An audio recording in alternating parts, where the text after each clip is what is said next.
अस्सलाम वालेकुम। आज हम पढ़ेंगे हिस्टामीन और यानी हिस्टामीन के हमने एंटागनिस्ट बेसिकली पढ़ने हैं। तो अब ना हम इन्फ्लेमेशन स्टार्ट कर रहे हैं, उसका सबसे पहला टॉपिक हिस्टामीन ही है। सो हिस्टामीन होता क्या है? It is an autacoid. What is an autacoid? Autacoid वो होते हैं जो लोकल हार्मोन्स की तरह बिहेव करते हैं, यानी जहाँ ये रिलीज़ होते हैं ना, जिस साइट पर ये बनते हैं रिलीज़ होते हैं उसी साइट पर ये एक्ट करते हैं, लोकली एक्ट करते हैं। और इनका इफेक्ट थोड़ी देर के लिए होता है, टेम्परेरी होता है, फिर ये जो है ख़त्म हो जाते हैं, डिग्रेड हो जाते हैं। हिस्टामिन कहाँ कहाँ पाया जाता है? लंग्स में, क्योंकि ये अस्थमा कॉज कर रहा होता है। स्किन में, और स्किन में स्पेशली ब्लड वेसल्स में, और जीआईटी में भी ये पाया जाता है। रिलीज कहाँ कहाँ से होता है? मास्ट सेल्स और बेसोफिल्स इसे रिलीज करते हैं। कब? जब टाइप 1 हाइपर सेंसिटिविटी रिएक्शन हो। टाइप 1 हाइपर सेंसिटिविटी रिएक्शन क्या है? इमीडिएट रिएक्शन, यानी बाहर से कोई भी मेरे पास एलर्जन आया है, ठीक है, उससे बॉडी ने इमीडिएट रिएक्शन शो किया है आईजीई के थ्रू, ठीक है। आईजीई आया, उसने मीडिएट किया और मास्ट सेल्स और बेसोफिल्स ने क्या रिलीज कर दिया? हिस्टामिन। अब इन रिएक्शंस की टाइप क्या है हमारे पास? एग्जांपल्स क्या हैं? हे फीवर एक इसकी एग्जांपल है। एटोपिक डर्मेटाइटिस जिसे हम एक्जिमा कहते हैं, जो स्किन का होता है। कंजक्टिवाइटिस भी हो सकता है। यूटिकैरिया एंड एस्थमा जैसे, फॉर एग्जांपल सबसे कॉमन एग्जांपल एस्थमा है, और एनाफाइलेक्सिस, ठीक है। ये सारी रिएक्शंस जो हैं ये they are type 1 hypersensitivity reactions. Then हम कहते हैं एंटीरोक्रोमेफिन सेल्स, हमने पढ़ा ना जीआईटी में है ये। तो जीआईटी में कौन रिलीज करता है इनको? एंटीरोक्रोमेफिन सेल्स। और न्यूरॉन्स में ये एज अ न्यूरोट्रांसमीटर भी एक्ट करता है। अब हम कहते हैं बनता कैसे? ये हिस्टिडीन से डीकार्बोक्सिलेशन होती है, तो एक डीकार्बोक्सिलेज एंजाइम जो है वो हिस्टामिन प्रोड्यूस कर रहा है। ओके। देन भी से एक और बात है कि इमिडाजोल एसिटिक एसिड इसका मेजर मेटाबोलाइट है। जब भी यूरिन में ज़्यादा हो जाएगा ना, तो इसका मतलब है कि बॉडी में हिस्टामिन बहुत ज़्यादा है, ठीक है। और जब हिस्टामिन ज़्यादा होती है उसे हम सिस्टेमिक मेस्टोसाइटोसिस भी कहते हैं, राइट, सिस्टेमिक मेस्टोसाइटोसिस। अब हम कहते हैं कि इसके ना रिसेप्टर्स होते हैं 4, H1 H2 H3 4। इन दोनों में से H1 और H2 जो है मोस्ट इंपॉर्टेंट है। H1 is GQ mediated and H2 is GS mediated, जबकि H3 और H4 जो है वो इनहिबिटरी होते हैं, ठीक है। अब H1 रिसेप्टर, हमने रिसेप्टर्स देखने हैं। हिस्टामिन के 4 रिसेप्टर्स होते हैं। जो H1 रिसेप्टर होता है that is mostly present in blood vessels and bronchial muscles in the lungs, ठीक है। अब इसका काम क्या है कि इस रिसेप्टर, समझे ये ब्लड है, ब्लड वेसल है, इसके ऊपर ये रिसेप्टर लगा हुआ है H1। जब हिस्टामिन ने यहाँ पर आकर बाइंड करना है ना, तो क्या कराएगा? ये वेजोडाइलेशन करा देगा कैपिलरीज की, जिसकी वजह से अगर पूरी बॉडी में वेजोडाइलेशन हो जाएगी तो ब्लड प्रेशर कम हो जाएगा, ठीक है। इसके अलावा हम कहते हैं यहाँ पे ये इन कैपिलरी की परमिएबिलिटी जो है ना वो बढ़ा देगा। और परमिबिलिटी बढ़ाने से क्या हुआ कि जो फ्लूइड है वो आउटसाइड पे लीक करेगा, ठीक है। और यहाँ पर क्या हो जाएगी? स्वेलिंग हो जाएगी, लोकलाइज्ड स्वेलिंग होगी, एडिमा उसको हम कहेंगे, ठीक है, लोकलाइज्ड स्वेलिंग। और वहाँ पे पेन और इचिंग भी होगी। अब ये किस चीज़ की करेक्टरिस्टिक्स है? पेन, इचिंग, रेडनेस हो जाएगी वहाँ पर, क्योंकि वेजोडाइलेशन हो रही है तो वहाँ पर रेडनेस हो जाएगी। और एडिमा, ये सब किस चीज़ के फीचर हैं? जब कोई एलर्जी होती है, ठीक है, जो मैंने आपको बताया था, एस्थमा, हाँ, यूटिकारिया, हे फीवर। यूटिकारिया कहते हैं हाइव्स बन जाते हैं स्किन के ऊपर, ठीक है। तो यूटिकारिया, हे फीवर और एक्जिमा वगैरह, ठीक है, ये सारी एलर्जीज कौन सा रिसेप्टर मीडिएट कराता है? H1 receptor.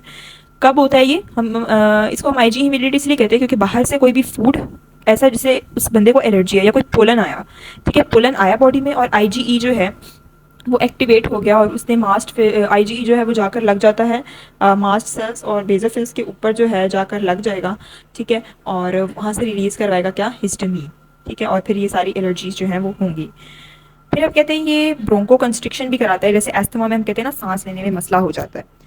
फिर H2 रिसेप्टर क्या करवाता है कि H2 रिसेप्टर पैराइटल सेल्स से गैस्ट्रिक एसिड की सिक्रीशन कराएगा, ये इसका मेजर फंक्शन है।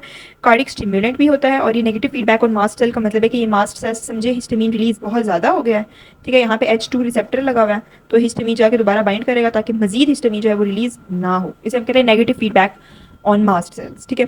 फिर H3 रिसेप्टर क्या करेगा? हमने पढ़ा है ना कि हिस्टामिन जो है वो न्यूरोट्रांसमीटर के तौर पर भी यूज होता है, ठीक है। सब में ये हिस्टामिनर्जिक न्यूरॉन है, प्री साइनेप्टिक, और ये हमारे पास पोस्ट साइनेप्टिक न्यूरॉन है, ठीक है। यहाँ पे लगा होगा H3 रिसेप्टर, ठीक है। यहाँ पे हम कहते हैं अगर हिस्टामिन आके लगे तो यहाँ पे मॉड्यूलेशन हो सकती है, चेंजेज हो सकती है कि ये न्यूरॉन हिस्टामिन को कैसे सिंथेसाइज या रिलीज करे, ठीक है, उसमें चेंजेस आ जाएंगी। H4 रिसेप्टर क्या है? वो भी ल्यूकोसाइट और मास्ट सेल्स के ऊपर होता है, बस उसका काम क्या होता है? कीमोटैक्टिक रिस्पॉन्सेज कर जनरेट करवाना, ठीक है। मेजर हमारे पास H1 H2 है, और H2 में भी हम कहते हैं गैस्ट्रिक एसिड सिक्रीशन जो है वो मेजर है। Now we will study the H1 receptor पे हम क्या यूज़ करेंगे। देखें, एगनिस्ट तो हम नहीं यूज़ कर सकते क्योंकि H1 रिसेप्टर क्या कॉज करा रहा है? एलर्जी कॉज करा रहा है। तो अगर हम एगनिस्ट दे देंगे तो वो तो मजीद एलर्जी कॉज कराएगा, तो हमने एलर्जी को रोकना है, ठीक है। ये H1 रिसेप्टर है, यहाँ पर ना हिस्टामिन लगा हुआ है और वो एलर्जी कॉज करा रहा है, मीडिएट करा रहा है। हम क्या देंगे? एंटागोनिस्ट देंगे। ये क्या है? कॉम्पेटिटिव है। कॉम्पेटिटिव का मतलब ये है कि कम्पीट करेगा with histamine to bind to this receptor. अगर ये बाइंड करेगा तो ये इस रिसेप्टर को ब्लॉक करेगा। तो जिसकी अमाउंट ज़्यादा होगी वो उस रिसेप्टर के साथ ज़्यादा ब्लॉक करेगा, सो वी गिव एंटागनिस्ट। अब एंटागनिस्ट होते हैं मेरे पास first generation and second generation. First generation क्या है कि उसकी हाफ लाइफ 1 to 2 आवर्स है, like short duration of action है। सेकंड जनरेशन का लॉन्ग ड्यूरेशन ऑफ एक्शन है। It is effective and it is inexpensive, but क्या होता है कि ये लिपिड सॉल्युबल है, so they can cross the blood brain barrier and enter the CNS. अब इसके साइड इफेक्ट्स में आ जाएगा सिडेशन, यानी नींद तारी होना शुरू हो जाएगी, और एंटी मोशन सिकनेस जो है उसमें हम इसे यूज़ कर सकते हैं। यानी अगर किसी को मोशन सिकनेस हो रही है, ठीक है, तो ये उसको कॉम्बैट करने के लिए। इसके अलावा हम कहते हैं फर्स्ट जनरेशन जो है ब्लॉक करता है ना सिर्फ हिस्टामीन को, बल्कि उसके नुकसान ये है कि वो अल्फा बीटा यानी एएनएस को भी ब्लॉक कर देता है, कोलिनर्जिक म्यूसेरिनिक रिसेप्टर्स और सेरोटोनिन के रिसेप्टर्स को भी ब्लॉक करता है। इवन तो सेकंड जनरेशन भी करता है, लेकिन उसके लेस इफेक्ट्स होते हैं ये वाले। ठीक है, अब इसमें हमारे पास एग्जाम्पल प्रोटोटाइप जो है वो डाइफेनहाइड्रामीन है। फिर हम कहते हैं साइक्लिजीन, मैक्लिजीन, प्रोमेथाजीन एंड क्लोरफेनिरामीन भी कुछ होते हैं। और हम कहते हैं डॉक्सिलामीन और पाइरोक्सिन जो है वो इकट्ठे दिए जाते हैं इन प्रेगनेंसी में मॉर्निंग सिकनेस, क्योंकि हमने कहा कि सीनेस में एंटर होते हैं तो उसका मतलब ये मॉर्निंग सिकनेस इन प्रेगनेंसी को भी क्योर कर सकते हैं। ठीक है, अब सेकंड जनरेशन क्या है, पोलर है, तो वो सीएनएस में एंटर नहीं होगा, ना वो सिडेशन कॉज करेगा, ना वो एंटी मोशन सिकनेस में यूज होगा, और उसके एएनएस इफेक्ट्स भी जो हैं वो लेस होते हैं। ठीक है, ये वाले। उसमें cetirizine, loratadine and fexofenadine, since they are newer agents. Let's say कि हमारे पास ये ड्रग्स होगी, राइट, डाइफेनहाइड्रामीन, साइक्लिजीन, मैक्लिजीन, प्रोमेथाजीन, डॉक्सिलामीन और पायरिडोक्सिन, और दूसरी तरफ cetirizine, loratadine and fexofenadine. These are the newer drugs. इन सब के यूजेस क्या होते हैं, that is IgE mediated allergic reactions, वही जो मैंने आपको बताए थे। अच्छा, एक बात यहाँ पे कि although asthma is an IgE mediated allergic reaction, हम H1 एंटागोनिस्ट को उसमें यूज़ नहीं करते एस्थमा में। क्यों? क्योंकि हमने पढ़ा है कि ये बीटा को ब्लॉक कर रहा है, तो बीटा 2 ब्रोंको कंस्ट्रिक्शन कराता है, तो it is कंट्रा indicated in asthma. ठीक है, बाकी सारी एलर्जीज में हम इसको यूज़ करेंगे। मोशन सिकनेस, इसमें ज़्यादातर सिर्फ फर्स्ट जनरेशन यूज़ होते हैं, स्पेशली मैक्लिजीन जो है वो बहुत ज़्यादा यूज़ होता है। पोस्ट ऑपरेटिव सिडेशन, ठीक है, ऑपरेशन के बाद जो हमें उनको सिडेशन देनी होती है। अगर किसी को स्लीप एड इंसोमिया वगैरह है तो वो भी ओवर द काउंटर ड्रग ले सकता है। प्रेगनेंसी सिकनेस, इन सब में मोस्टली फर्स्ट जनरेशन यूज़ हो रही है, और एलर्जिक रिएक्शन में हम कहते हैं दोनों यूज़ हो रही हैं। अब टॉक्सिसिटी क्या है, हमने पढ़ा कि ये कोलिनर्जिक यानी म्यूसेरिनिक रिसेप्टर्स को ब्लॉक कर रहा है, तो उसकी वजह से क्या हो रहा है, ड्राई माउथ, ब्लर विजन और यूरिनरी रिटेंशन और कॉन्स्टिपेशन, एट्रोपिन लाइक इफेक्ट्स, यानी कि एंटी म्यूसेरिनिक इफेक्ट्स जो थे ना वो सारे हो रहे हैं। ठीक है, क्योंकि म्यूसेरिनिक क्या कहते हैं, सिक्रीशंस करा रहा होता है ना, तो ये सब कुछ ड्राई हो जाएगा। इसके अलावा वो हमारे पास जो है एंटी म्यूसेरिनिक क्या कराएगा, मिड्रियासिस और साइक्लोप्लेजिया वगैरह कराएगा, और यूरिनरी रिटेंशन। अच्छा, एपेटाइट क्यों ज़्यादा हो रही है, क्योंकि सेरोटोनिन को ब्लॉक कर रहा है। सेरोटोनिन नॉर्मली एपेटाइट को कम करता है, तो हम ब्लॉक करें तो एपेटाइट जो है ज़्यादा हो जाएगी। इसके अलावा हम अल्फा को ब्लॉक करें, अल्फा 1 क्या करता है, ब्लड वेजल्स को उनकी टोन मेंटेन करता है, तो क्या होगा, ऑर्थोस्टैटिक हाइपोटेंशन। ठीक है, और ऑर्थोस्टैटिक हाइपोटेंशन की वजह से हम कहते हैं रिफ्लेक्स टैकीकार्डिया हो सकता है। इसके अलावा हम कह रहे हैं बीटा 2 भी है, तो it is contraindicated in asthma. So these were all its toxicities. Okay, now we will see H2 antagonist. H2 का मेन फंक्शन क्या था, पेराइटल सेल्स में से गैस्ट्रिक एसिड की सिक्रीशन कराना। गैस्ट्रिक एसिड की सिक्रीशन कब ज़्यादा होती है, कौन सी डिजीज में ज़्यादा होती है, अल्सर्स में। ठीक है, तो हम H2 एंटागनिस्ट का भी यूज़ करेंगे in the treatment of ulcers. Although हम कहते हैं प्रोटॉन पंप इनहिबिटर्स जो हैं वो ज़्यादा इफेक्टिव होते हैं और वो ज़्यादा प्रेफर्ड होते हैं H2 एंटागनिस्ट से। ठीक है, okay, the drugs that are used are cimetidine is a prototype, and then there is ranitidine, nizatidine and famotidine. इसके लिए बहुत फनी सा मैं निमोनिक है याद रखने के लिए, रानी निसा को फोमो हो गया है। ठीक है, सो अब चूंकि ये टिडीन एंड पे आता है तो फिर आपको उससे याद रह जाएगा कि दिस इज सिमेटिडीन जिनका प्रोटोटाइप था। इसको सेट्रिजीन के साथ मिक्स नहीं करना, सेट्रिजीन जो था वो H1 एंटागोनिस्ट है। अच्छा, इसके हम कहते हैं कोई एएनएस इफेक्ट्स नहीं होते, और ये यूज़ कहाँ पे होता है, ड्यूडेनल अल्सर में।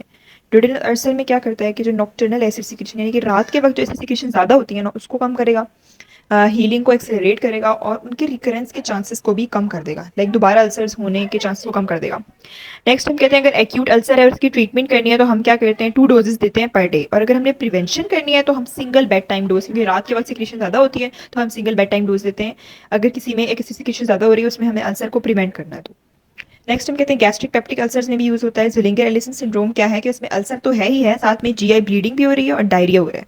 ठीक है, गर्ड गैस्ट्रिक रिफ्लक्स डिजीज़ जो सीने में हम कहते हैं खाने के बाद अक्सर लोगों को लेट जाएं तो उनको जलन होती है यहाँ पे, तो उसको उसमें भी एसिड सिक्रीशन ज़्यादा होती है।